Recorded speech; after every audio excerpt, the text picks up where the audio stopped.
Welcome to Real Talk in ELT, a podcast that talks about the reality of teaching English. Yeah, that's true. I sometimes do as well. Oh, so do I. Yeah, I mean, I'm just Who going to be... doesn't, right? Yeah. So I don't Well, think we've mastered this yet, even though it's been, like pandemic, everything forced online. I don't think people have really mastered the skill of it. yeah, yeah, neither do I. And I think that's kind of the key, not mastering leads us to constantly invest in our CPD. Yeah, And I think we'll never get there.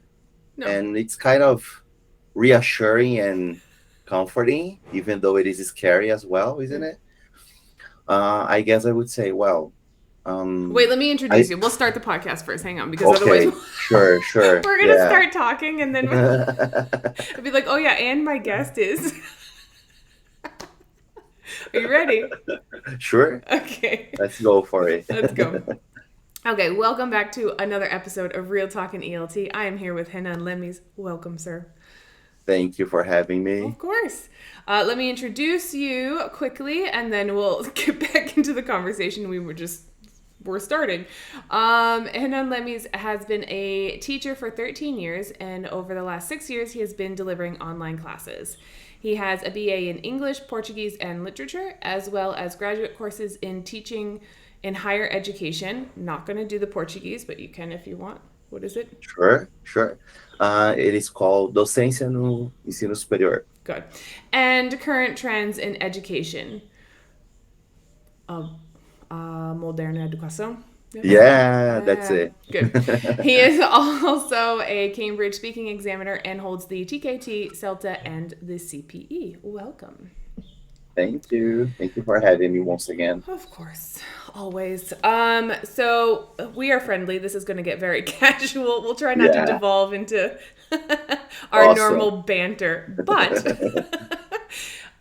so today we wanted to look at teaching online and how, well, if we're actually doing it successfully nowadays, and maybe we had chatted briefly before, some like pillars or things to focus on, some categories to focus on that would probably help making teaching online a little bit more successful.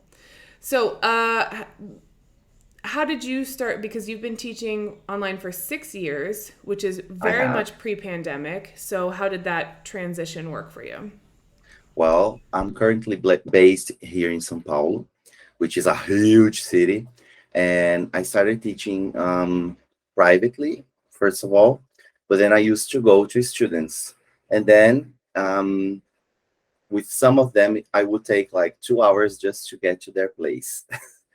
And Welcome to São so, Paulo. I mean, people exactly. people glorify São Paulo. I know it has a lot of stuff to offer, but it's very inconvenient for transportation purposes. Absolutely, it So, is.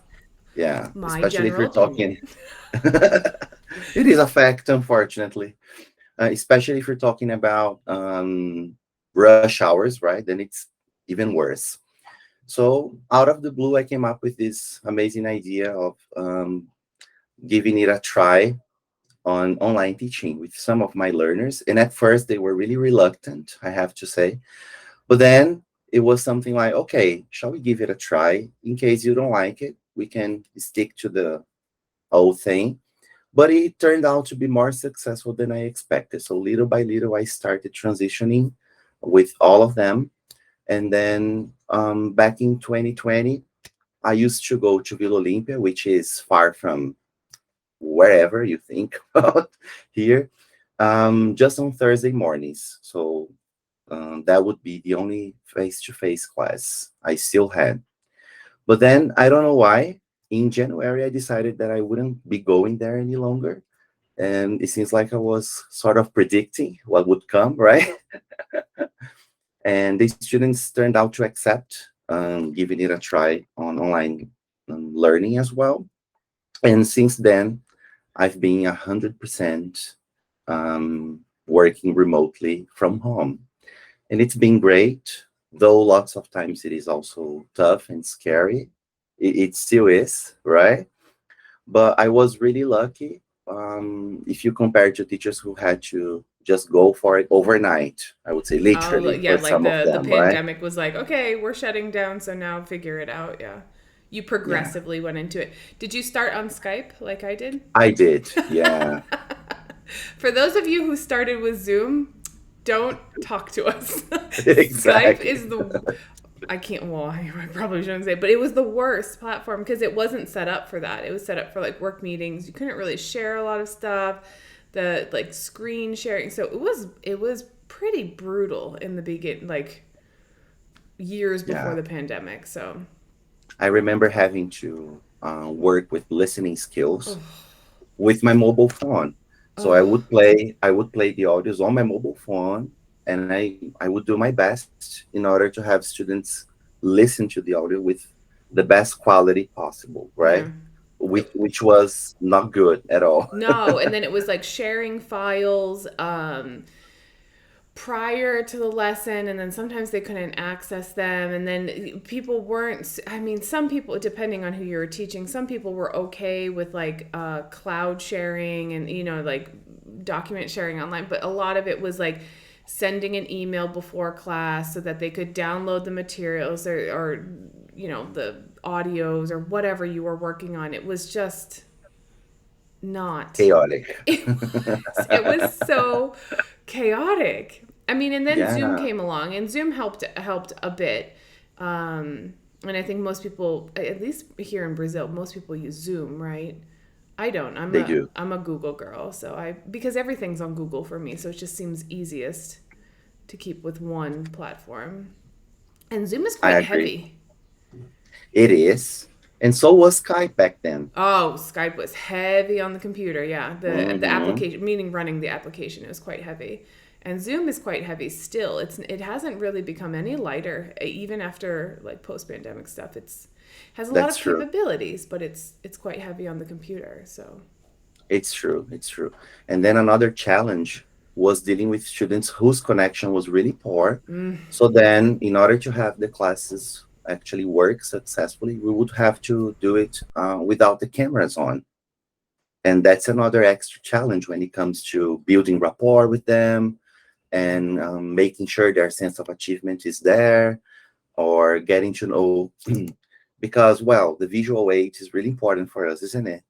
To see what students feel and what they might not be feeling, yeah, or sometimes their faces and their voices don't exactly say the match. same, don't tell us Yeah, the and you can same, kind of right? figure out what's going on.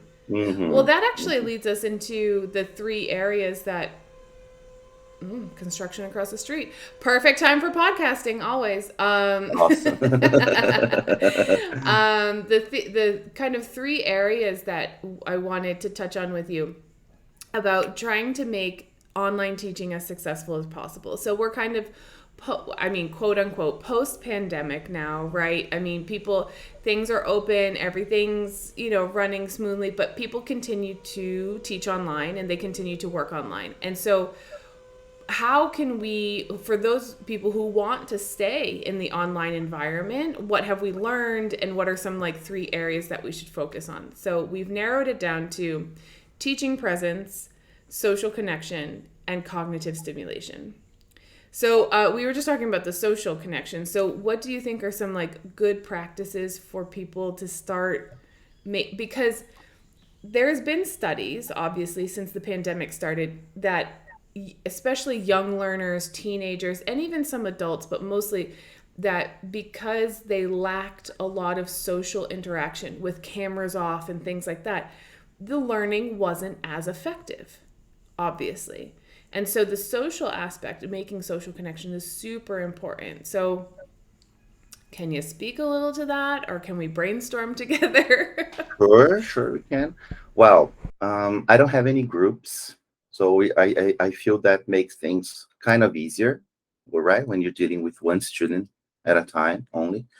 But even so, some of them still are not still willing to turn on their cameras, and it can be an extra challenge. Yeah, and I wouldn't say there's lots of things. I mean, I wouldn't say things are that different when it comes to teaching face to face. If you think of the connections we can make with them, so um, But what has helped me a lot is making sure I know who the learner is, what they like, what they are into, what they're not.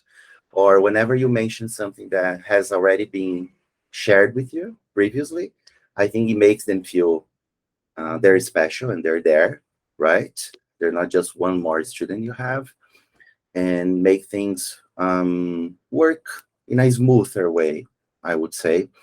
I always tell people that we can make connections which go beyond the screen.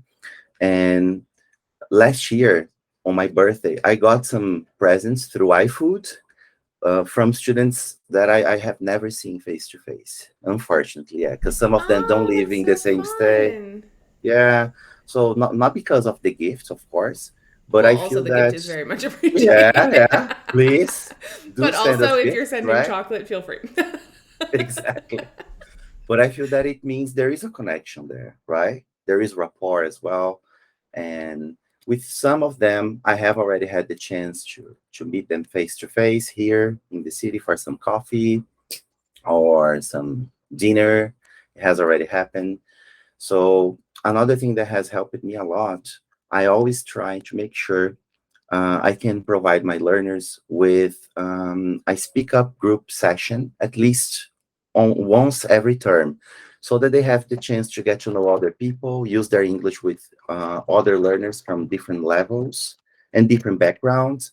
And that's when they actually see that they're not doing bad, because it seems to me that even if they're doing very well in the course, they have an impression that they're not, or they have this sort of plateau. And I've been noticing that with students from A1 level already. That's sometimes, concerning, because it used to happen in learners when they reach a B1 or B2 level, right? Yeah, the intermediate plateau, they feel like they're Mm-hmm, not making progress anymore. Yeah.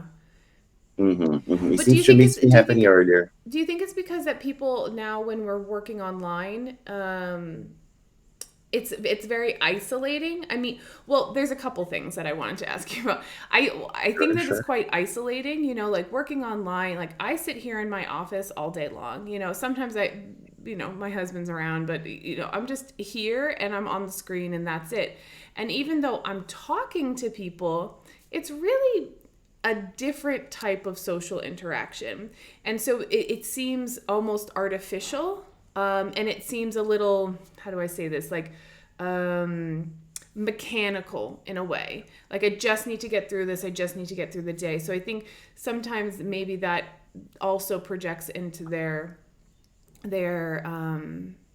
feelings towards having classes online. On the other part, having classes online, I understand why some people don't want to make or don't make enough effort to like have a social connection in terms of turning the camera on, things like that, because having someone in your house is very invasive. It Like I is. can see into your space right now and you can see into my space right now.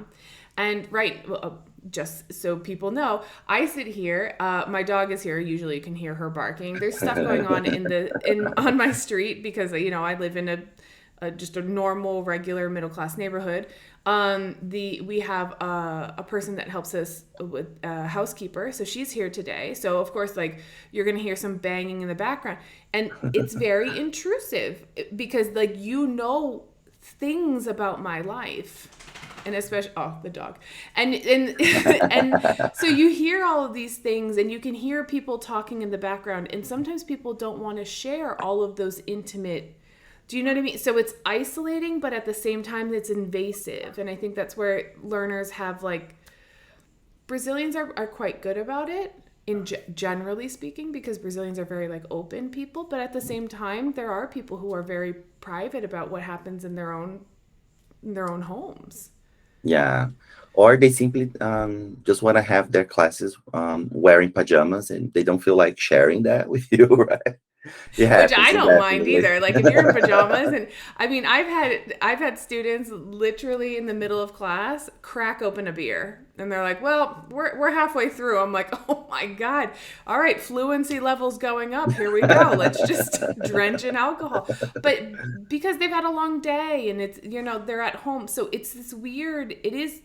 like I said, it's intrusive, but it's also isolating because it's not a real, the social norms of how to interact with each other is very different. Like when we met each other, Mm, and we were sitting in the cafe and we were having a chat with everybody in the group and stuff, it was much different yeah, than, us indeed. messaging each other back and forth and or talking here.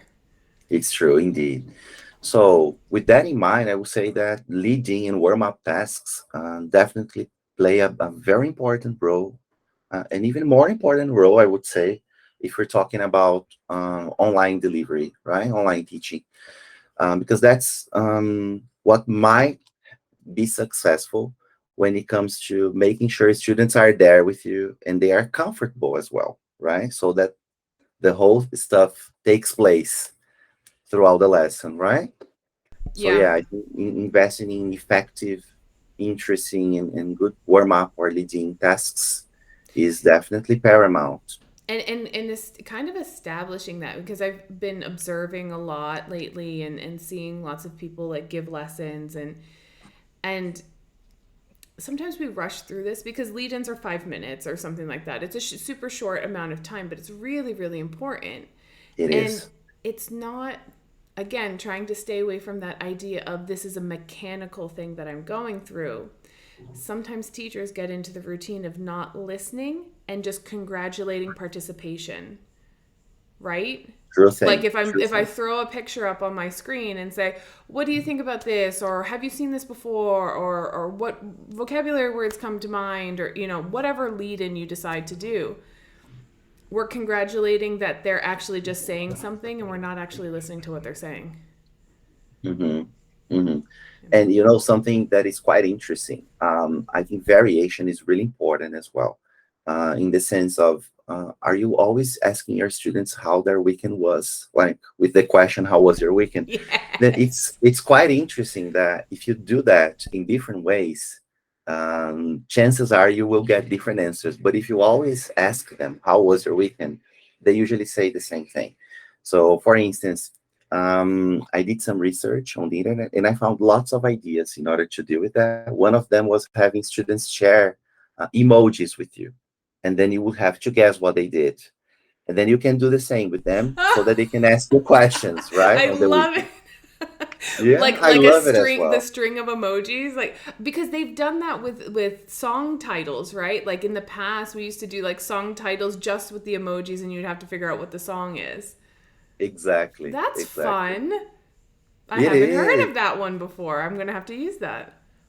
Do it, do it. I think results will be awesome. So I've had lots of interesting things. Was What? great. Oh, go And, ahead. and then they're never expecting that, right? No. They're never expect. So um, I strongly believe in this element of surprise, Mm. which doesn't have to have lots of Hollywood effects. It doesn't have to be complex to prepare, you know. Sometimes subtle things we can do or try to change I did will a whole be enough. series of that last year, I think, on my Instagram, where it was like every Monday I posted a different question to ask your learners. Do you Oh, that's remember? so. Or no? Nope, I Every don't. Monday I posted a different question. Instead of like, how was your weekend? It was like, it just kind of random questions, but questions that would, again, take them out of their routine and kind of, do that type of thing. So it was like, what's something that you're really proud of? Or who's someone that you look up to? And it's just like, just kind of, as you're opening the class, they don't have to be super deep, but what's something that you would love to go back and change?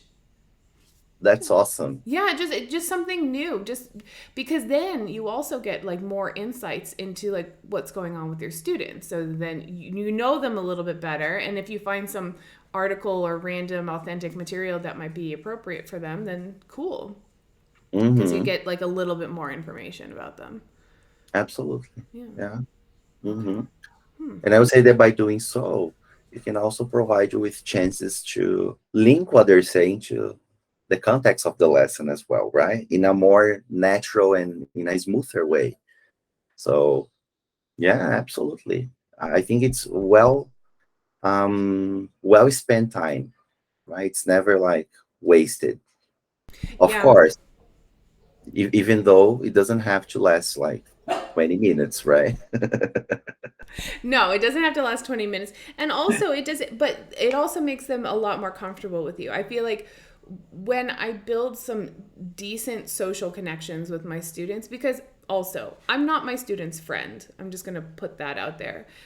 I'm their teacher or the trainer or whatever. This is my clients are my clients and they hire me for a professional service. However, it is a humane service. Like there's humans involved. So there's this the social component of it is very important. But I found that once I established like a good professional working relationship with them, they share some personal details with me, I share personal details with them. It also allows you to kind of gauge the amount of we'll use the pillar word cognitive stimulation that you're going to be giving them throughout the lesson. So because you have a strong social connection with them, you know if they're having a bad day, they're comfortable enough to tell you, I'm really tired today, or my mind is in a different place, or today I'm really motivated and I'm super prepared for class today. And so then it also allows you to be a more professional teacher, right? Because then you can actually do your job better because Absolutely. they share things with you. Unfortunately, I've been involved with the lives of many of my students, from birth to deaths to diseases, divorces, marriages. I mean, I've gone to weddings of my clients. Awesome. Like you get attached to these people, but knowing what's going on with them has a big impact in how you're going to be able to deliver your lessons as well, because they're human. If you try to overstimulate them, then it's Hmm. not going to work, right? Yeah, Yeah. and it's a definitely handy tool in order to offset the affective filter, isn't it? As well, especially with adults. I feel that adults usually come to class with the affective filter really here, right? So we need to at least think of some useful tools in order to offset it. Otherwise, learning doesn't take place. And then we're teaching the plan, not this, the learner, right? As cliche as it may sound, No, it's but cliche, but that's it's what true. it happens, Yeah, isn't it? exactly. Okay, so then we'll move from the social. I mean, all of these three are connected, and that's why we kind of had these three pillars. So the social connection, obviously, it has connections with the other two, but cognitive stimulation and teaching presence. So how we manage the classroom, and then also the input in the amount that we're trying to give them. So how do you balance those as well? Like classroom management online and content, I guess. Well, at the beginning of the term, I always have my learners set at least three goals they have for the term. And of course, I have them do that on their own at first. Otherwise, they're usually not able to do it in a smart way, right? Thinking of the acronym SMART for SMART Yes, goals. smart goals. I constantly say this, but smart goals, people, Uh-huh. specific, measured. Exactly, exactly. And then in the following lesson, I talk it over with them, and at least once every month I usually get back to the goal, so that we can calibrate expectations, as well as to share the responsibility and the accountability with them.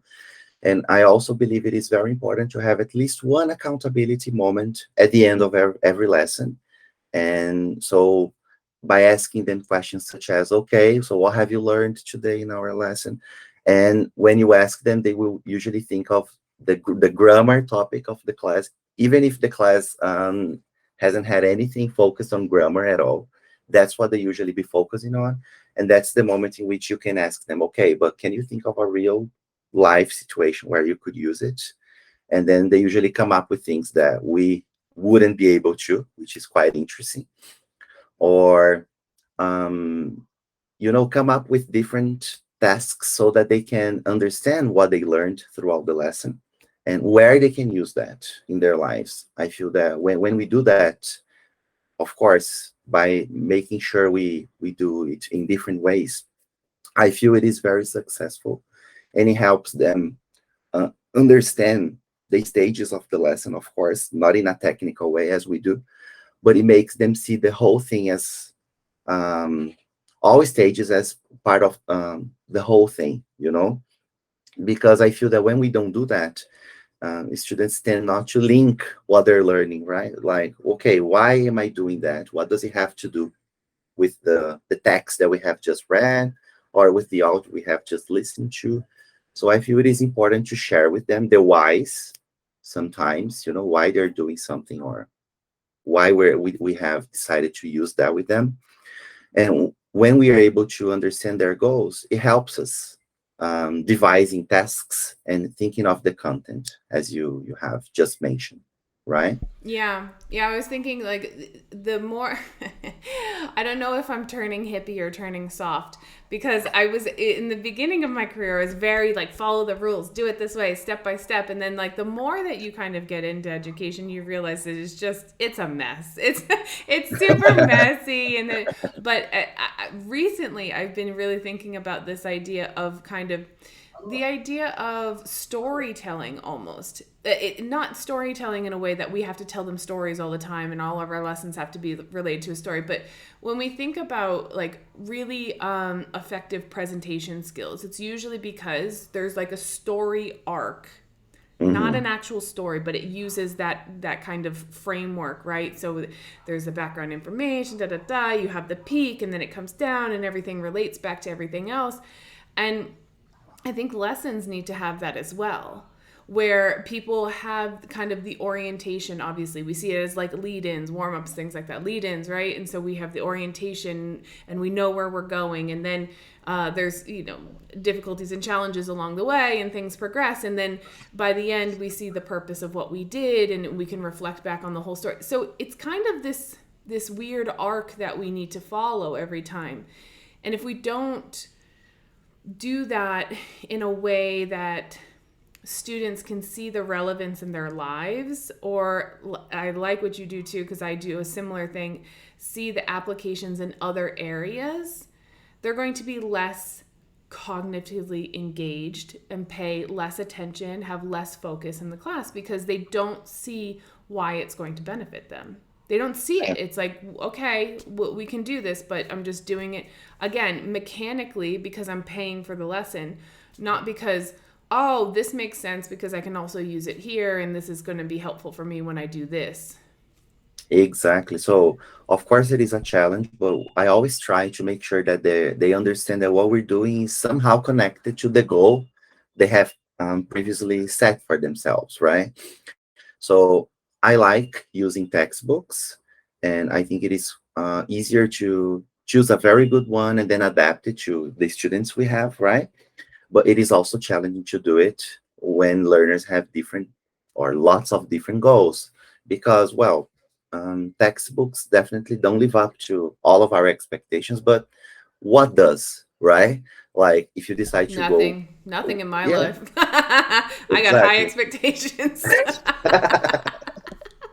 But I think it is very important to be aware of that because I've been reading lots of ads on Instagram, um, which are quite concerning because they basically say, okay, buy this and don't think of preparing your lessons anymore, right?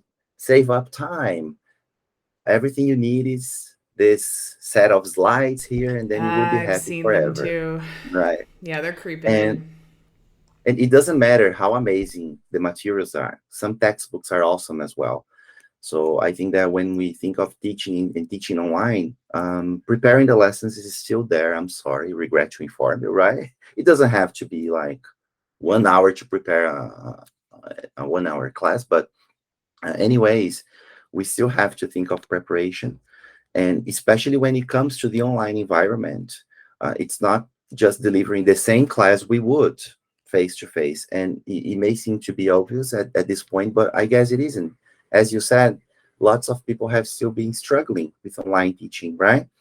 So I would also say that we can't just rely on tools. And this has still been happening. Yeah, in 2023. Yeah, I would say that the most important thing in the classroom besides the student is the teacher and the teaching Mhm. presence. And so if you can't um in terms of, well, no, content aside, you have to be able to know how to teach. And so I don't care what book you buy, what materials you have, if you don't know how to deliver that, then your students are not going to be successful because you're not going to be successful because you don't know what you're doing, right? And so beyond, the adaptation and creating materials and that are cognitively stimulating and have good principles behind them, and like are based in some sort of either theory or science that we know that this is what our students need and this is like the best way of developing it. There's still you, right? So I can't, and even if you go to the course books, let's just say printed, because actually, oh, I have another question for you. Side note on that. So we usually use, a lot of people use course books or some sort of printed material, and it has the teacher's notes, right? So it tells you step-by-step instructions, go through this, here's the answers, this is what you do. That's half of what you're doing in class. That's half. That's setting tasks, that's classroom management, but that is Mhm. not listening to your learners. That's not giving them corrections and feedback. That's not understanding if they're going to have difficulties. That's not doing any sort of anticipated problem solving or okay, so you can, if you're if you're a teacher that operates with the teacher's notes and a course book, you're doing about 50% of the job of a real teacher. Exactly. And it sounds aggressive and I don't want to sound rude, but that's the reality of it, because there's the whole dimension of communication and the interplay and understanding and categorizing things and marking things down. Oh, I need to take note of this. I'm going to address this today, or I'm going to address this later. How am I going to give them feedback on this? Is it instant? Is it delayed? What am I doing with this? Where should I go? Do I have to adapt that next activity, or can I just follow, the normal procedure? All of that is happening. So the teaching presence, especially online, still needs to be considered. Absolutely. Yeah. Do you think there's challenges because everything is like, oh, we'll just click here? Absolutely. And as you talked about Zoom, I think when it comes to online teaching, less is more, so having 20 different sorts of tools with your learners, will not, it's not gonna work at all. So It might, Hanan, though. It might. But is it necessary? No, not for all learners. It might. If that's how you want to run your classes, I'm not going to say that people can't do it, but I don't think it's necessary. But go ahead. Sorry, continue. no, no, yeah, I think you're totally right. I'm just thinking of some learners who are already reluctant, to, Yeah. and then they come, hey, we're gonna be using like 10 different sorts of tools in one lesson. But yeah, with some of them it may be successful as well. That's the key we've been discussing, right? You have to know who you're delivering your lessons to in the end, and at the end of the day. But yeah, I feel that the fewer tools you use within the same lesson, the easier it may be for them to tackle and deal with things and to be there.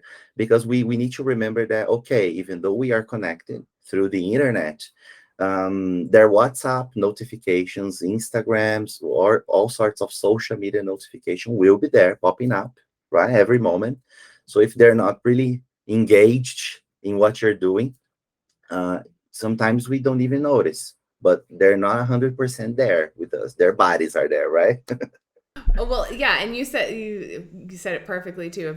If they're using 10 different tools or something like that, what's the focus of your lesson? Is it for them to be able to use the tool successfully, or for, I mean, we're language teachers, or is it for them to be able to like understand and use the language that we're teaching them at that point in time? So, if online tools are going to help you get there easier, it's going to help the students in some way, shape, or form to acquire little bits of knowledge and use the language, then fine. But if you're using it just for entertainment purposes, like, What for, right?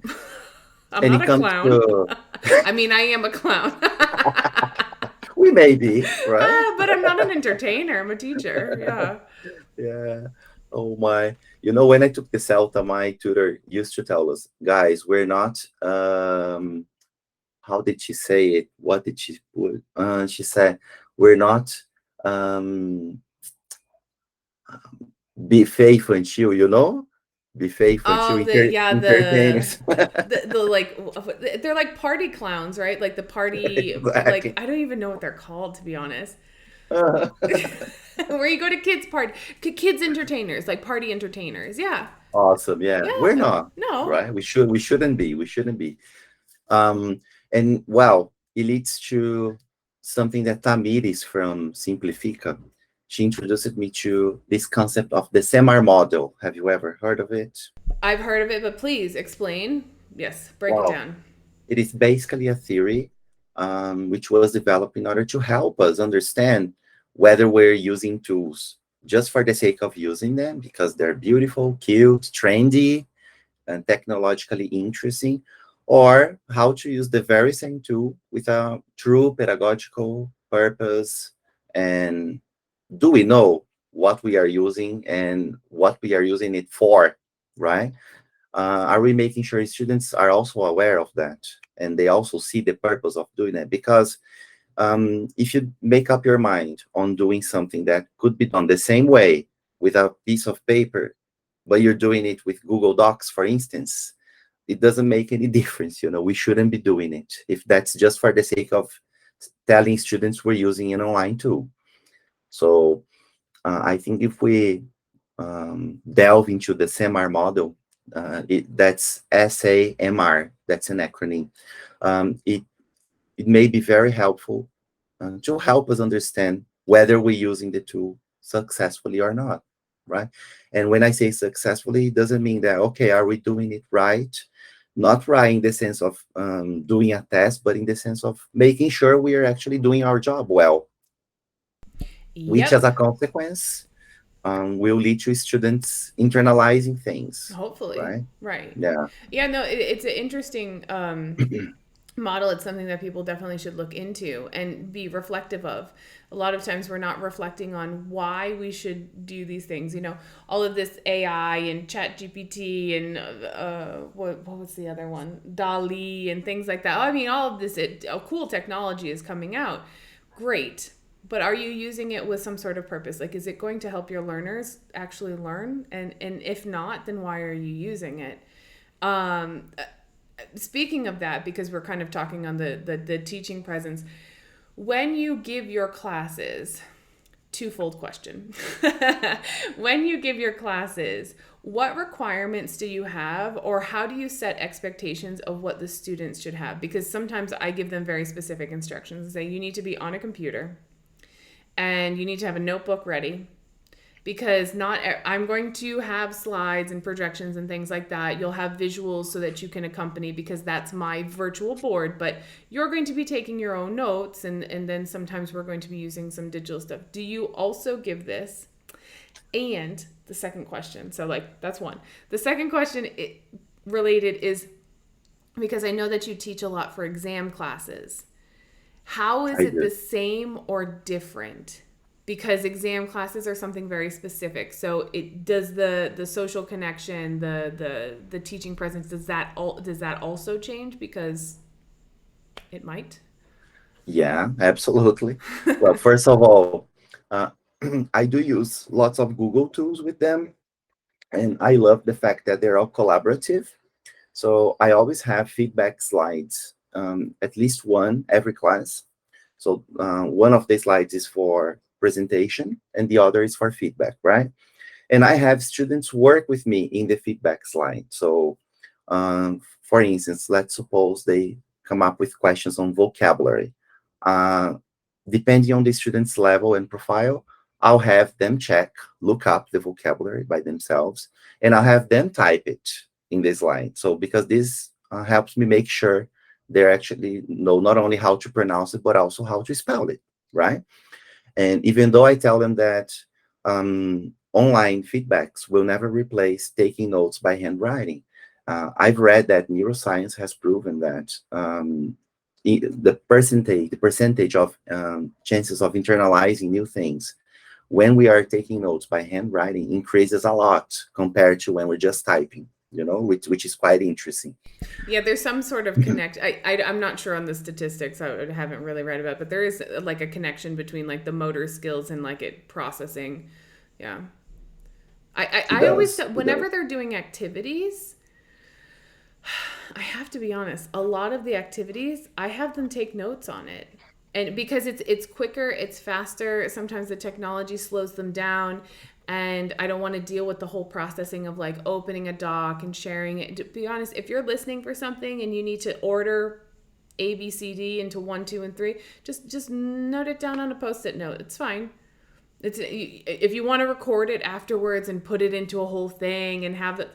Okay. If you want to do that after, but really, I'm not focused on the beauty of your notes. I'm focused on you interacting with the content. So, for me, it's I agree. I think regardless of how they do it, it is important to make sure they're taking notes somehow. Period. Right? Otherwise, they will be just there, basically listening to you, and right. So I think that's part of sharing responsibility as well. Like making sure they understand that if they don't take notes, they won't be able to internalize things. And when they are reluctant to do that, I usually wait for 5 or 7 minutes, and then I ask them questions like, okay, how do you say that vocabulary you had previously asked? And then they understand that in case they don't take notes, they will never make sense of it and remember it later. They will never learn it, actually, right? So then they start to understand, okay, if I don't take notes, I'll definitely never remember that again. And of course, usually when they ask you vocabulary questions, for instance, is because that's important for them. Somehow that was relevant for them at that point. or it's something that they want to start integrating. Like if you have a question like how do I say this? It's probably something that's in your normal L1 vernacular. So it's like something that you are probably going to use in English or any other language that you're learning. So that would be a thing that you might want to remember because if it comes to your mind naturally, then it's something that is probably going to you want to automatize a little bit. So, Exactly, exactly. And I feel that's also very helpful when it comes to dealing with fossilized errors um, from students who are usually in the B1 level, right? They usually come with lots of fossilized errors. And if we don't make sure they understand these errors or that they've been making them, they will just move on and sometimes without any sort of awareness, right? So I think it's very important to show them and to have them reflect upon it and correct. When I say correct, it's a little bit annoying to me because sometimes they can communicate even though there are mistakes there. But when I say correct, I mean improve their language awareness, right? yeah, I mean, if you can improve, well, why not improve? I Mm-hmm. mean, Mm-hmm. Mm-hmm. right? Yeah, yeah. So then how does And it look for because we've talked about kind of the social components. We talked about a little bit of like kind of creating that I'm just going to call it a story arc because that helps with the content and like making sure that we're aware of cognitive stimulation and the teaching presence and like how we run our classes. Is it the same for I think specifically I would look at the story arc and cognitive stimulation for exam classes. Is it the same? Do you feel because I haven't prepped? Well, God, I haven't prepped for like at least a year and a half. I haven't prepped anybody for exams, so it's not something I'm really hands on with right now. mm-hmm. Because Well, that's very dry, right? So like you can establish social connection, but exam prep stuff it's just dry by nature. it is indeed.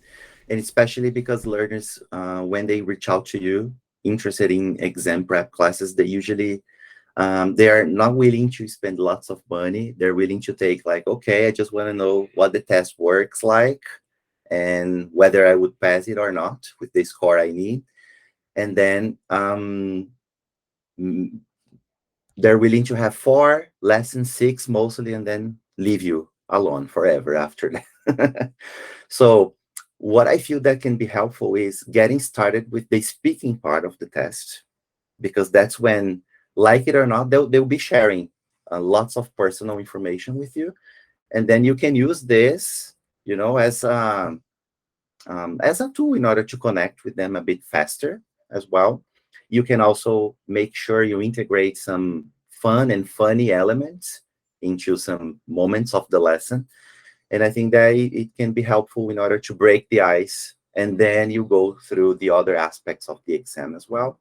I've been preparing learners for, and some teachers as well, for the IELTS. And nowadays, people have been taking the IELTS online. I mean, the computer-based version of the test. So um, that's an advantage to us as well. For instance, when you grade their writing performance, it's going to be pretty much the same style and layout of the software when they take the actual exam. So I think in that sense, it is helpful. And so has Cambridge exams, right? So have Cambridge exams. Lots of people have been taking them in the Yeah. computer as well. Yeah, a lot of people have been taking them. I think the preference now is to take them on the computer. One of my, I forget who I was talking to recently, was saying that they were having difficulty and they were trying to find it so that they could take it on the computer because it's easier for them to type than to write. And so people have become so, used to typing things and using the technology people don't want to like pick up a pencil and write anymore. And to be honest, I have to say, if I had to sit down for the last one that I sat for was the Delta 1, the Module 1 test, it was 4 hours of writing. My hand hurt afterwards. Oh I'm my, I not I'm can not even imagine. gonna lie. Like because I'm used to writing. I take notes all the time, but I'm not constantly writing for, an hour and a half, take a 30-minute break and then another hour and a half and, filling out all the forms. That's something that I wasn't used to. And I left there. I was like, I'm such a wimp. Like my hand hurts from writing, but it's just like things that you don't take into account. So it's like, yeah, it changes depending on the format that you're going to take the test on. So It does, and also we have to take into account the fact that we don't have to write a draft when we're doing it in the computer, and the software counts the amount of words you've just written for you. So I usually tell them that when you do it in the computer-based version, I feel, well, of course, this is my opinion, nothing official, but I feel you're doing the same test with at least 15 extra minutes, you because know? you have these little technological advantages, right? Like you don't have to sit there and Exactly, count or estimate the number of words you have or things like that. Yeah. Hmm. exactly, exactly. So, yeah. But then how do you, for example, so you start with the speaking to kind of establish a little rapport with the people and kind of get that social connection going, and then clearly teaching presence there is like very structured because it's for exams. Like you have very clear objectives. I mean, everybody comes in with their own strengths and weaknesses in the different areas, but you know what they have to do and the procedure that you have to take with them. But then if you're prepping them for those exams, how do you how does that differ, like your process of I'm going to give a class because this is going to be beneficial to the person? So, like how do you see what I'm saying, like your lesson prepping process in terms of this is the content, this is what I need, like because I think sometimes people see exam prep as not cognitively stimulating because they're Mhm. not necessarily okay. Oh, I'm gonna have to hang on backpedal a little bit. Not cognitively stimulating because the student might not necessarily be learning new things. They're like applying strategies or getting like orientation and awareness of what they should be doing for specific tasks. It's a little bit different than if you're in a regular language lesson where you're introducing new language features or language items. Do you see what I'm saying? I'm not saying that's not cognitive. they're not learning or acquiring new knowledge. That's what I meant by that. Hmm. I guess two interesting techniques, if I can put it like that, we can use would be, first of all, I always try to record some videos before the actual lessons in order to share some instructions and some information with the students, like 3 to 5 minute videos, really short ones. And when students are interested in taking in international exams, I feel they are usually very engaged and very committed to the process. So I've never had Well, yeah, because anyone it's expensive. exactly as well, right? Anything tied to your pocketbook or purse or wallet, I'm Exactly. gonna pay attention. And so they're definitely gonna watch it. And it can also work when you provide them with feedback on written stuff. So I always try to tackle written feedback in an asynchronous way as well, right? And another strategy I've been using is I put lots of materials. I provide them with lots of materials to Google Classroom. So I have a Google Classroom environment for them with lots of videos, lots of interesting PDF and tips.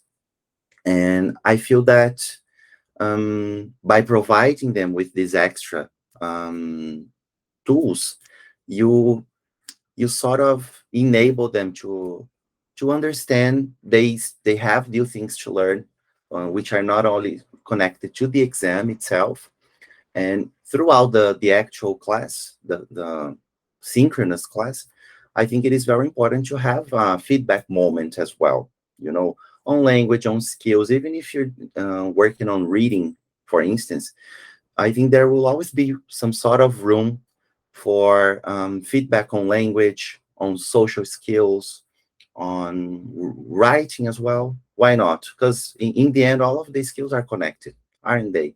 They are. I mean, we separate them out for focusing purposes, but everything, I mean, it's all connected, so. Yeah, and they do enjoy, being provided with feedback. I think Yeah, well, the, I mean, obviously they I would hope that they would want it. It just seems to me that sometimes when we think of exam prep, at least for me, I always try to separate. I don't know. I never liked the idea of proficiency I never really could wrap my head around the idea of proficiency building and exam prep in like a same this at the same time. Obviously your proficiency goes up as you're doing exam prep things because you're being exposed to lots of new language and different things. Maybe it's something you're unfamiliar with, etc. But really you're practicing the format, you're applying strategies, you're doing all sorts of things that you're focused on accomplishing a task. And I always, in my mind, I could be wrong because Lord knows, but in my mind, I could never kind of combine those two things where it's like, well, they're learning and prepping. It's like, what, that seems like a huge cognitive load to me. Like, I don't know if I would be able to deliver the results that I would want to deliver if not only where I'm let's just say reading because we were talking about it. So if I'm introducing, 2 or 3 reading strategies, and then on top of it, I'm trying to, pull out some language that like lexical items or functional exponents or something along those lines. And then on top of that, we're doing a follow-up activity, which is some sort of productive skill.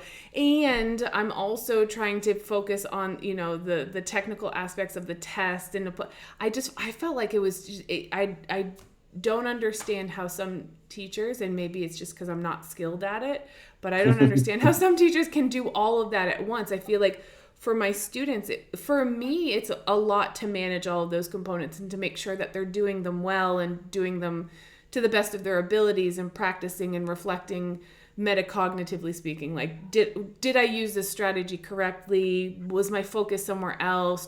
Something like that. absolutely, it can be Like it's overwhelming. I feel like it's super overwhelming. Do you typically separate, like when you have students, do you say, okay, either we're test prepping or we're proficiency building, or do you sometimes have to combine those? Because I have to say I'm not a good enough practitioner that I can do the same Yeah, at the same time.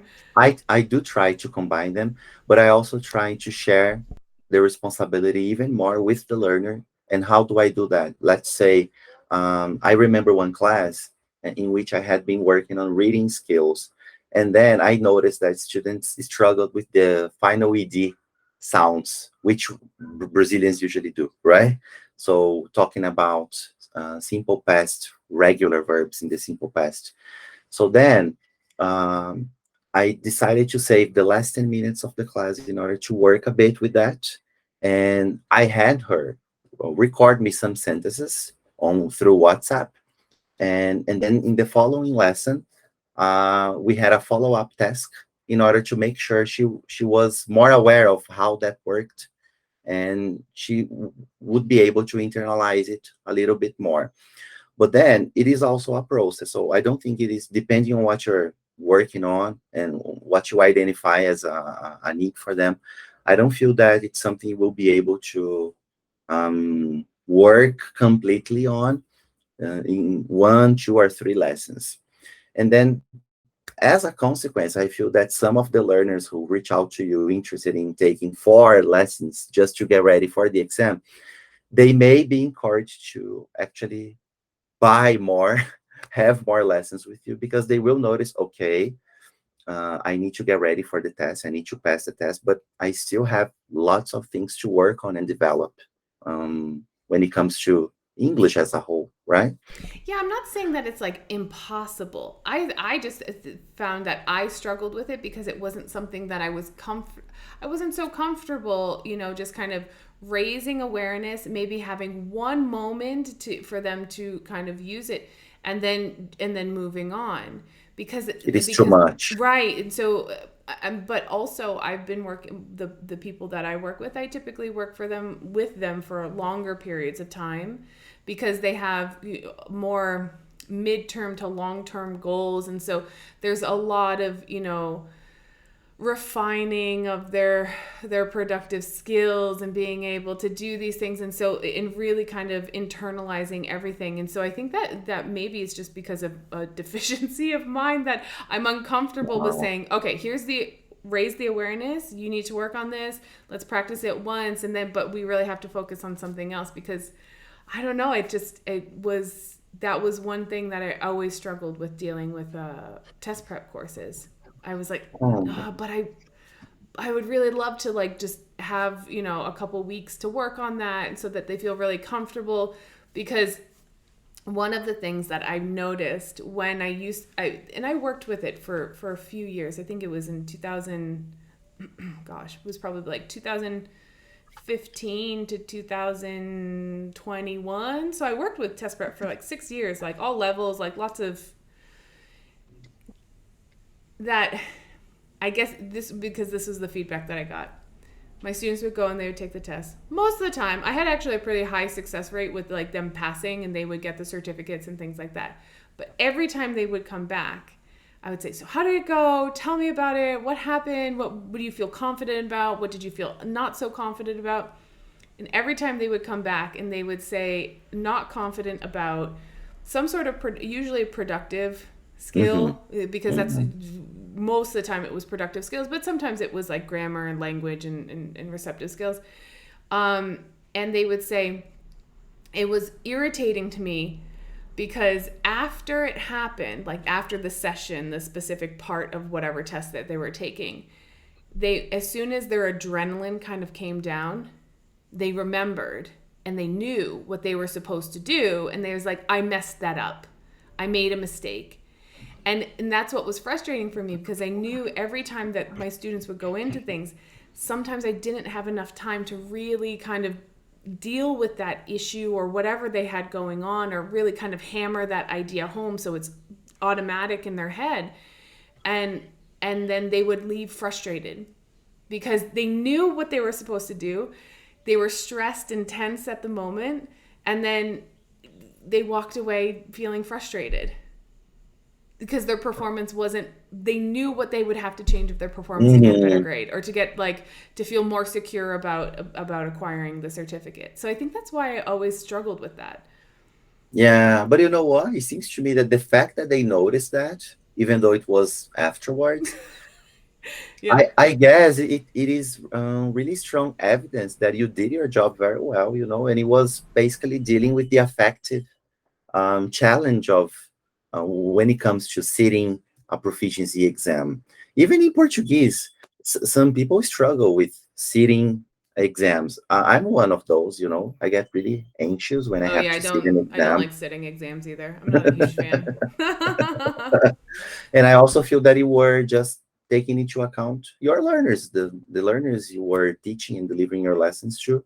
You didn't want to overwhelm them because it can be very nice and interesting to us as teachers to cover lots of different things, and then we may be delusional and believe that students are actually, they may be enjoying, but are they, have they been able to internalize things just because you did them?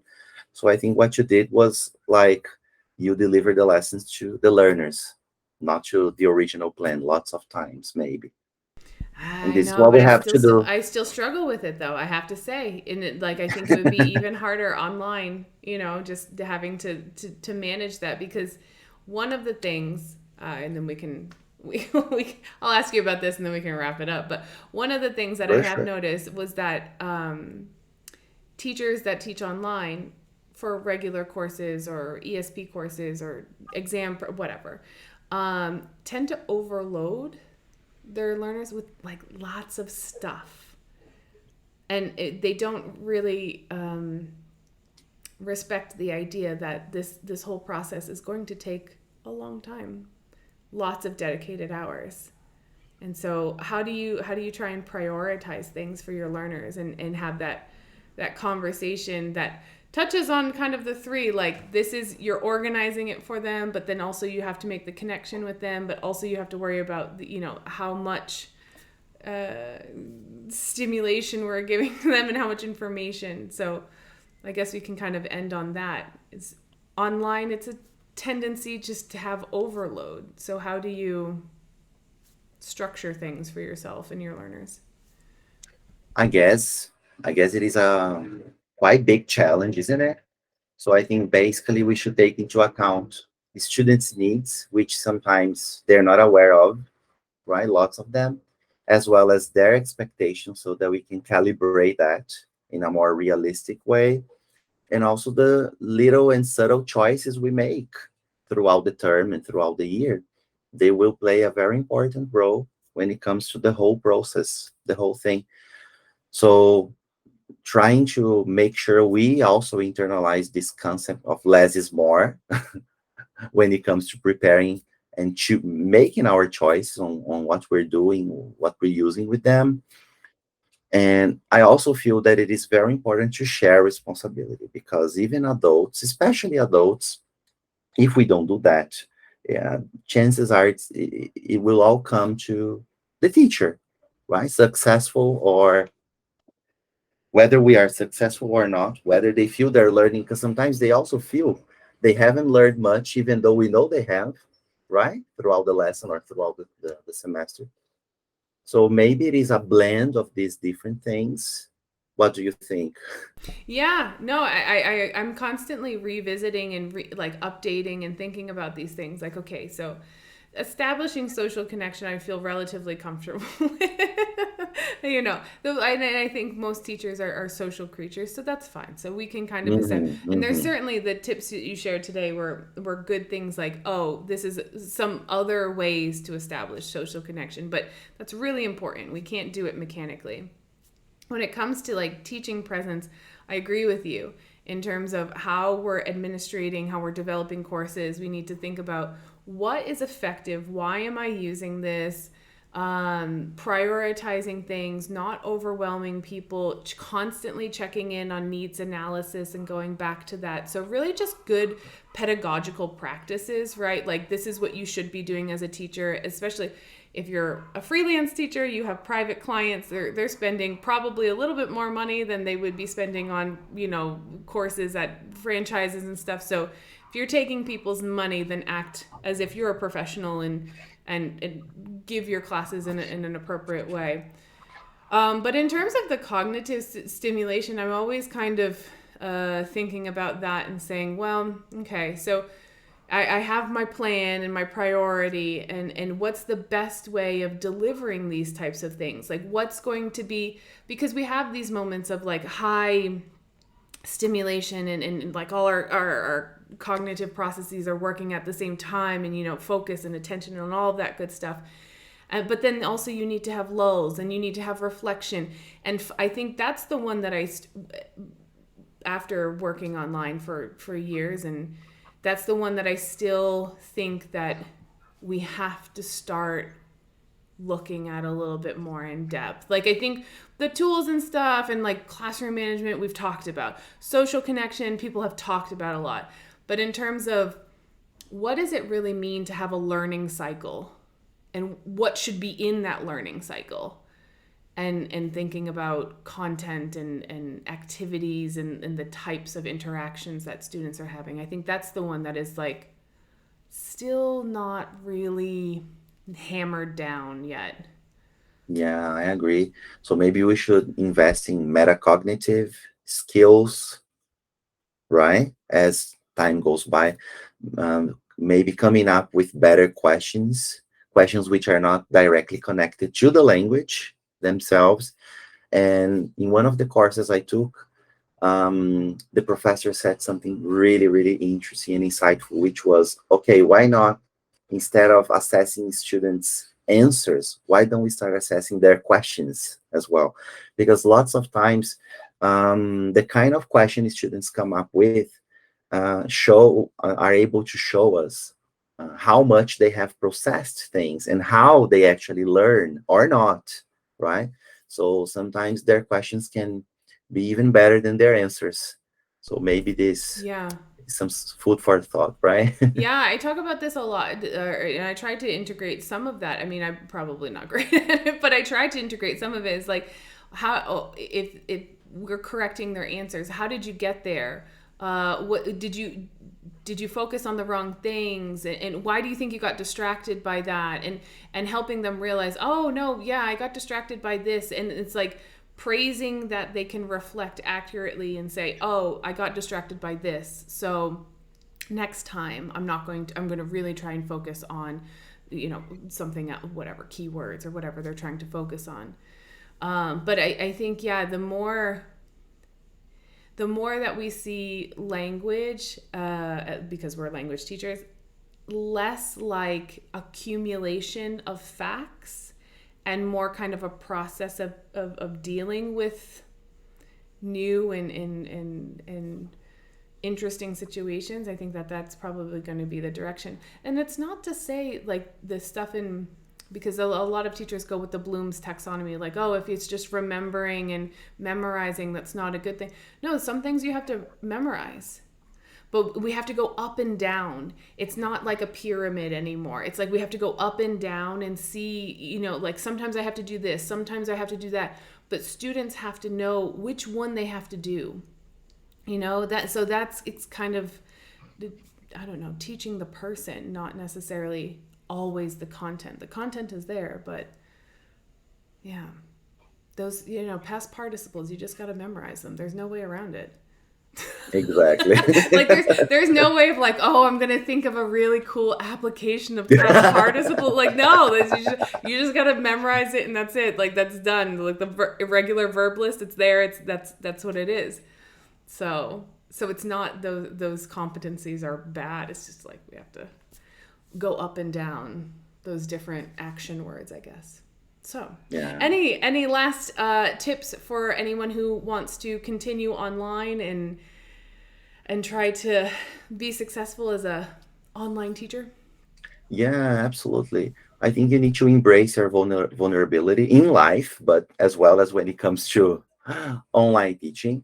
Also accept that lots of times you will be preparing amazing lessons with lots of interesting stuff, just like it happens in face-to-face lessons as well. And it will turn out not to be as successful as you expected, especially if you don't take the person who is there into account, right? And if you're not flexible enough to deviate from the original plan throughout the lesson. Um, And also, I think it is very important to connect to people, to other fellow teachers, have people you trust observe your lessons, even if they're not Celta tutors. That's fine, because people have different perceptions and insights of the same thing. And also do observe peers' lessons as well. I think that when you are a private teacher and when you teach online, it can be very lonely sometimes. And by doing that, I think it can help you feel that you're not alone, and also learning. You're still learning, sharing, and developing as a teacher, right? So this is what I've been trying to do throughout the years, and it has been very successful. And do take part into events. Um, I've read some teachers complain and criticize this kind of event, and I understand them, but I think you have to be open to actually attend, learn, and reshape the way you do things as a teacher, period. But when it comes to doing it online, I would say it is even more important because, well, 15 years ago, or 18, I'm not sure, but smartphones didn't even used to exist. And nowadays we have to compete against, I mean, not against, but against WhatsApp when it comes to having our students' attention. So that's the another cliche. Okay, you've been teaching for 20 years, but have you been teaching the same lesson for 20 years, right? I That's think the Penny Orr, right? I think that was exactly. originally that was her. And that's the thing, you have to grow and adapt. Education, it doesn't stay the same because the world is changing, Yeah, and being critical of that, techniques and principles and tools and all of those things that we use, we have to have a very critical analytical eye, because the reality in which they were developed, theory or methodologies or techniques and things like that, the reality is different now, right? And so some of the principles, the governing principles of the idea based on science of learning, like mind, brain, and education, cognitive sciences, things like that, maybe we've discovered some more things that are either reinforcing or dispelling of these ideas. But the reality has changed. The fabric of reality has changed. Society has changed. And so we can't just blindly apply whatever, because it's always worked that way. No, okay, so if it's worked, why does it work? And then can I apply it in this new scenario, this novel scenario? And if I can't, can I adapt it? And why shouldn't I use it? Do you know what I mean? Just being more critical of what we're doing. Don't be afraid yeah, of it. I mean, things absolutely. change. It changes every day. We can't change that. Absolutely. Yeah. The only certainties in life are taxes and change. So I think it's death, taxes, and changes. So, figure it Yeah. out, people. It's high time we accepted that. Oh goodness. Okay, well, you have. Thank you so much. I'm not going to take too much of your time, but Okay. to get in touch with Henna, we will put all your contact information for social media in the show notes. But you do have a professional profile there, and if anybody wants to get in touch for collaboration or anything else, feel free to reach out. Henna is a lovely person. I'm so Thank you, glad we definitely. got to meet was a year ago, right? Was it It was back in July, almost a year. almost a Yeah. year? Yeah. And I would like to say something. I really look up to your work and to the voice you provide people with in our Oh, community. thank you. Yeah, yeah, and I'm really glad to be here. Thank you. Oh, it was such a pleasure. I'm so glad. You're welcome back anytime. We can chat about anything. And then, of course, just send me messages and we'll continue gossiping on the Sure, side. sure, sure. All right, my dog is up. So thank you, everyone. And we'll see everybody next episode. Thanks. Bye. Thanks for tuning in to another episode of Real Talk and ELT. Want to join the conversation? Head on over to Instagram at Kelly Pennington ELT and send me a message.